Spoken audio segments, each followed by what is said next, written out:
Barry Lee Scherer from the University of Brighton. And what you might think is that I have a bit of a strange accent for somebody who teaches in a British institution, and that's because I have spent half of my life in the United States and half of my life in the UK. So Americans think I'm British, and British people sometimes wonder where I'm from. I've been asked to come and do a little presentation of some ideas that interest me, and I just wanted to share those with you today. So my objectives are, first of all, to draw on a socioeconomic view of sustainability, to explore particularly the links between product cycle concepts and managing 21st implications and some of the implications of this. There's some influential ideas that have contributed to my thinking in this area. Obviously, Darwin is important. The ecological model, the idea that individuals are fitted better to their environment, are more likely to survive. And if we apply that to organizations, we can also see that there has to be a compatibility, a fit between organizations and their environment. And some work has been done recently looking at what are the components, what's the content of organizational fit between an organization and its environment. There's also been work by Michael Porter, which is quite important, looking in particular at the changes that take place in the organizational environment and the need to meet this with strategy changes. And also, I think we've been influenced a lot by some of the ideas of some of the mega trends that Naisbitt has talked about. Naisbitt spoke of mega trends, and you're probably familiar with the idea, but I quite like the quote that trends, like horses, are easier to ride in the direction in which they're already going. So part of the idea is to think about what the implications are for some of these trends for organizational design and organizational management. And what I'm interested in particular is a particular idea and applying that to the design and the management of organizations, in particular the product life cycle. And this comes to some extent from Michael Porter's idea that strategy and organizations need to be fitted with their organizations in order to be sustainable. The product life cycle actually is a very simple model. It looks at unit sales over time from the introduction of a product in the market until its removal. And the idea is to look at the evolution of a product and its market attributes. And oftentimes this is characterized as a bell curve. Sometimes it's been characterized as an S curve. But the idea is that you're trying to look at what the implications are for a performance of a product in its market and try to interpret that for the performance, the design, and the management of organizations. To some extent, this comes from the diffusion of innovations literature.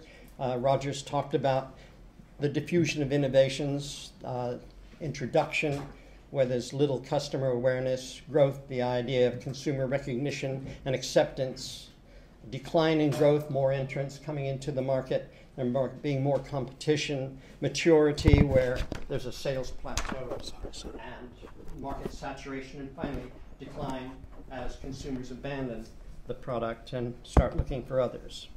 And Theodore Levitt's work, famous article published in Harvard Business Review, actually mapped the product life cycle going through these various stages over time.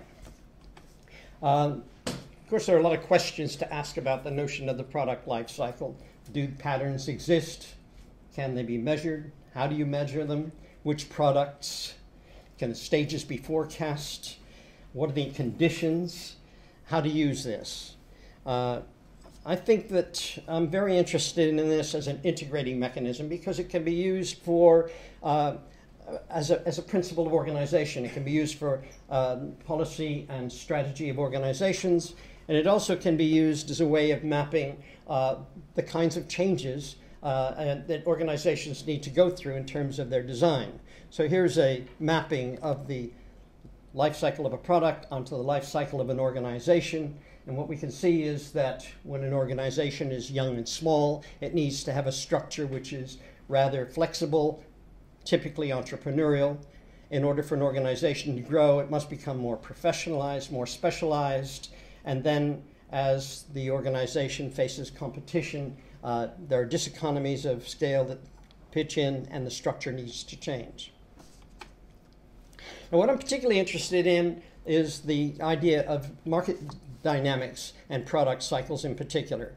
And I'm interested in exploring this to see what useful this might provide.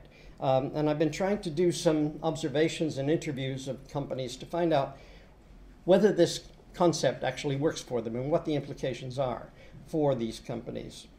So if we think about the two key components of product cycles, we've got both the development cycle and the life cycle of organizational products. So we can classify products into products which have a very long cycle or products which have a short cycle.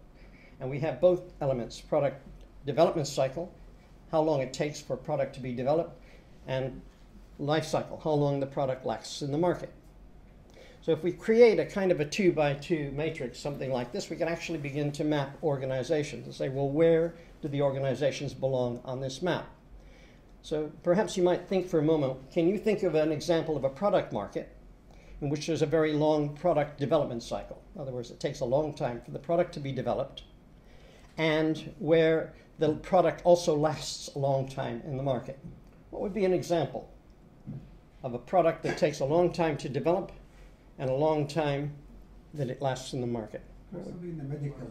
Medical, yes. Perhaps pharmaceuticals. Okay.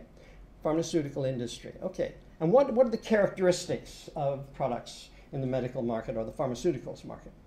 They're products that need a lot of clinical testing, need a long time to be developed because of there are big obstacles, and maybe there are many research projects that need to be undertaken before discovering one that works.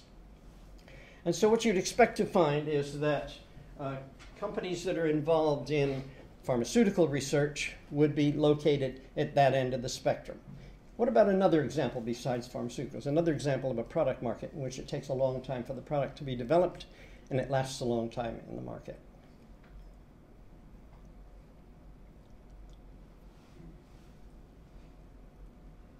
Long product cycles. It takes a long time for the product to be developed and it lasts a long time in the market. So,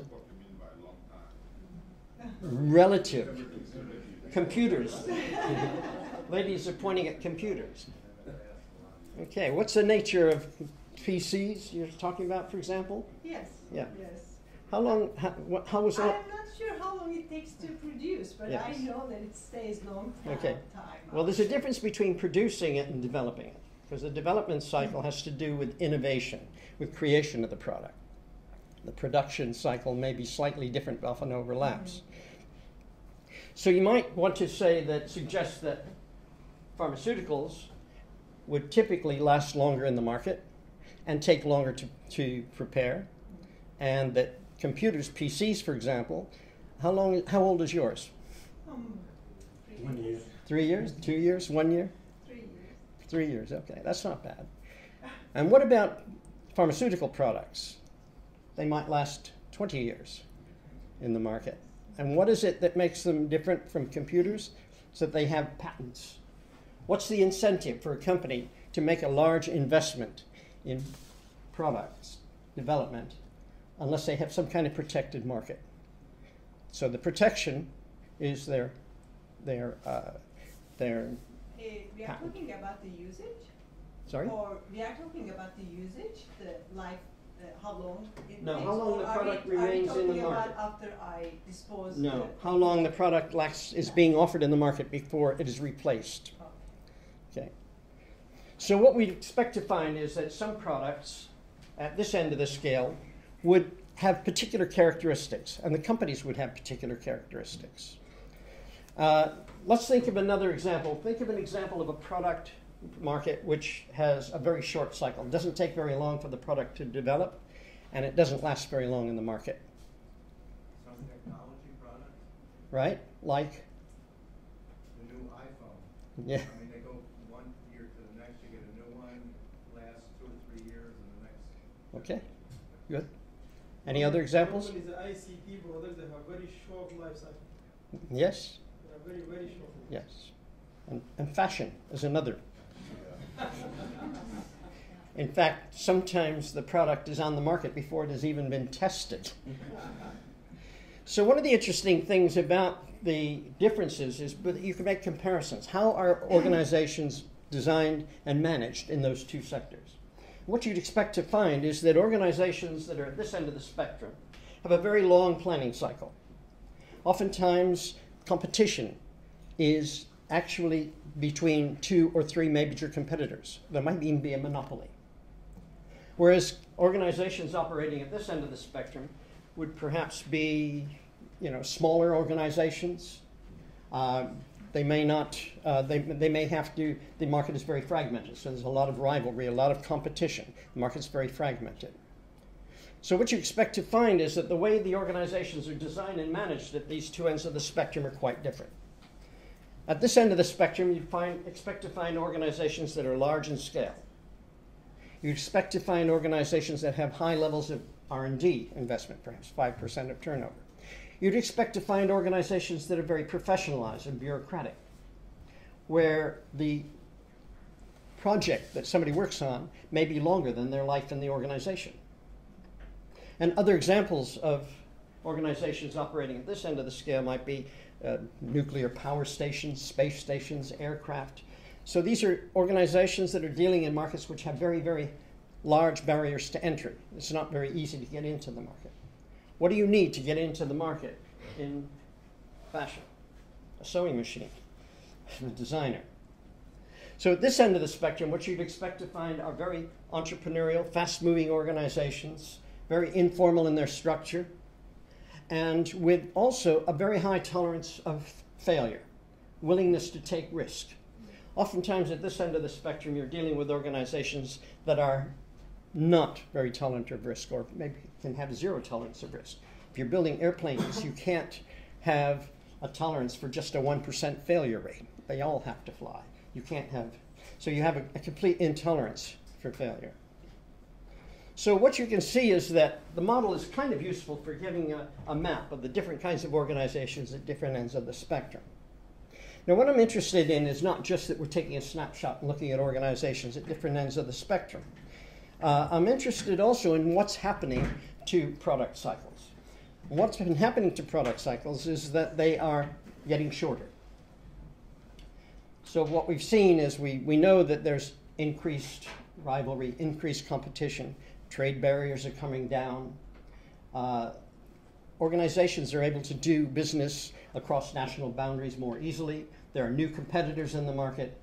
Information technology and computing technology does a lot of things. It means that organizations can be managed in a very geographically dispersed way. It also gives companies a lot of access to markets, to new customers, and also gives companies a lot of information about markets. So partly because of deregulation, privatization, lowering of trade barriers, increased competition, what's been happening is that the product cycle has become critical. So if we look at product cycles, this represents the development cycle. This represents the life cycle. So when there was less competition and less rivalry and planning horizons were longer, organizations could take much longer to develop and plan to introduce products into the market. And they also had a much longer time to reap the benefits of their sales in the market. What I'm arguing is that there's been an increase in competition and rivalry, and one of the impacts has been to shorten product life cycles.